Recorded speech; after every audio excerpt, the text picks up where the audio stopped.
ذالک الکتاب، یہ کتاب یعنی قرآن، لا ریب فیہ، اس میں کوئی شک نہیں کہ یہ اللہ کی طرف سے ہے، اور پھر اس کے جو کانٹینٹس ہیں، جو اس میں تعلیمات ہیں، جو احکامات ہیں، اور جو کچھ دنیا یا آخرت کے بارے میں بتایا گیا ہے وہ بالکل سچا ہے، اس میں کوئی شک نہیں۔ تم نہیں بدلتے تو نہ بدلو، اللہ کا کلام نہیں بدلے گا۔ لا تبدیل لکلمات اللہ۔ کس لیے آیا؟ ھدی للمتقین، متقین کی ہدایت کے لیے آیا۔ یہاں پر متقین کی ہدایت کی بات ہے، لیکن قرآن پاک میں دوسری جگہ ھدی للناس بھی آیا ہے کہ یہ کتاب سارے انسانوں کی ہدایت کے لیے، اس لیے صرف متقین ہی اس کو نہ پڑھا کریں بلکہ تمام انسانیت تک اسے لے جانا ضروری ہے۔ ہاں، ہدایت تو یہ سب کو دکھاتا ہے، راستہ تو یہ سب کو بتاتا ہے، لیکن فائدہ کون اٹھاتا ہے اس سے؟ جن کے اندر تقویٰ ہوتا ہے، جو بچنا چاہتے ہیں، دنیا میں گناہوں سے بچنا چاہتے ہیں اور آخرت میں برے انجام سے بچنا چاہتے ہیں، وہ اس سے فائدہ اٹھائیں گے، وہ اس سے ہدایت پا جائیں گے۔ اسی لیے آپ نے دیکھا ہوگا کہ بہت سے لوگ قرآن پڑھتے ہیں اور پڑھاتے بھی ہیں، لیکن ان کی زندگی میں کوئی تبدیلی نہیں آتی، ہوتا نا ایسے؟ کیوں؟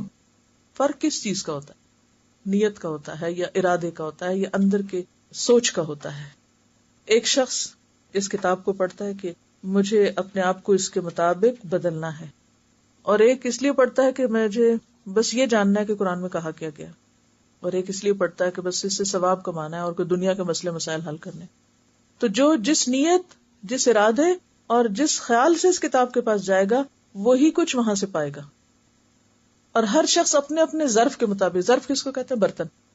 مثلا آپ دریا کے پاس جائیں اور ایک گلاس لے جائیں، دوسرا شخص بھی آ رہا پانی لینے اور وہ ایک پورا بڑا ڈول اٹھائے ہوئے ہے، کنٹینر اٹھائے ہوئے ہے، تو کس کو کتنا ملے گا؟ جو جتنا بڑا برتن لے جائے گا، جتنا جس کے پاس وسعت ہوگی۔ آپ کیا چاہتے ہیں اس سے؟ ثواب چاہتے ہیں؟ آپ اس سے کوئی جن بھوت بگانا چاہتے ہیں، کوئی تعویذ بنا کے پلانا چاہتے ہیں، کوئی پڑھے لکھے کہلانا چاہتے ہیں، یا کسی پہ فخر جتانا چاہتے ہیں، یا کوئی پوزیشن حاصل کرنا چاہتے ہیں، یا کوئی شہرت چاہتے ہیں، یا ہدایت پانے کے لیے، یہ جاننے کے لیے کہ اللہ تعالیٰ ہم سے کیا چاہتا ہے۔ اس نے جو ہمیں اتنی بڑی خوبصورت زمین پر اتار دیا، اتنا کچھ دے کے، قرآن پاک میں آتا ہے وَآتَاكُم مِّن كُلِّ مَا سَأَلْتُمُوهُ، ہر وہ چیز تمہیں دے دی جو تم نے مانگی۔ وَإِن تَعُدُّوا نِعْمَتَ اللَّهِ لَا تُحْصُوهَا، اگر تم اللہ کی نعمتیں گننا چاہو جو تمہیں ملی ہیں، گن نہیں سکتے، کاؤنٹ نہیں کر سکتے۔ تو اتنا کچھ جس کو مل جائے، پھر کوئی تو وجہ ہوگی اتنا کچھ کسی کو دینے کی۔ تو یہ قرآن ہی، اللہ کا کلام ہی ہمیں بتائے گا کہ وہ ہم سے کیا چاہتا ہے۔ اور پھر جب یہ پتہ چل جائے کہ یہ چاہتا ہے، کیونکہ اس کتاب میں کوئی ڈاؤٹ نہیں، کوئی شک نہیں، لہٰذا اس کے مطابق اپنی زندگی ویسے ہی کر لی جائے، کیونکہ یہ اللہ کی بات ہے، یہ جھوٹی نہیں ہو سکتی، اس میں کوئی غلط بیانی نہیں ہو سکتی، اسی میں میرا فائدہ ہے۔ تو جب یہ یقین اور شرح صدر ہوتا ہے نا، پھر انسان اس کے مطابق اپنے آپ کو بدلنے لگتا، پھر اللہ کی رضا حاصل ہوتی ہے۔ یہ نہیں ہوتا کہ صرف قرآن پڑھنے سے اللہ کی رضا حاصل ہو جائے، پڑھنے کے بعد اس کے اوپر عمل، اور پھر بس ایک ہی تڑپ لگ جائے، ساری فکروں کے اوپر ایک ہی فکر غالب آ جائے کہ میں آخرت میں کس طرح کامیاب ہو سکتا ہوں، مجھے اس کے لیے کیا کیا کرنا ہے، کیونکہ مجھے ہمیشہ وہاں رہنا ہے، یہاں سے کبھی واپس نہیں آ سکتا، نیور۔ کبھی جانا ہو کہیں تو کتنے سوٹ کیسز تیار کرتے ہیں، اور یہ پتہ بھی ہوتا ہے اس کا وزن ہونا ہے، پھر بھی کچھ ہاتھوں میں بھی اٹھا لیتے، کچھ کندھوں پہ اٹھا لیتے ہیں، لیکن جتنا اٹھا سکتے ہیں اٹھاتے ہیں۔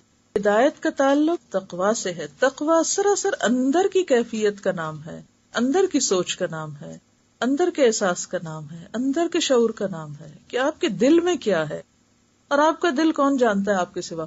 سب سے پہلے تو آپ جانتے ہیں، اور پھر آپ کا معاملہ اللہ کے ساتھ ہے، کیونکہ وہ جانتا ہے، تیسرا تو کوئی بھی نہیں جانتا آپ کے دل میں کیا ہے۔ تو پھر کس کے ساتھ سچے ہونا ہے؟ اپنے ساتھ سچے ہونے کے بعد اللہ کے ساتھ سچا ہونا۔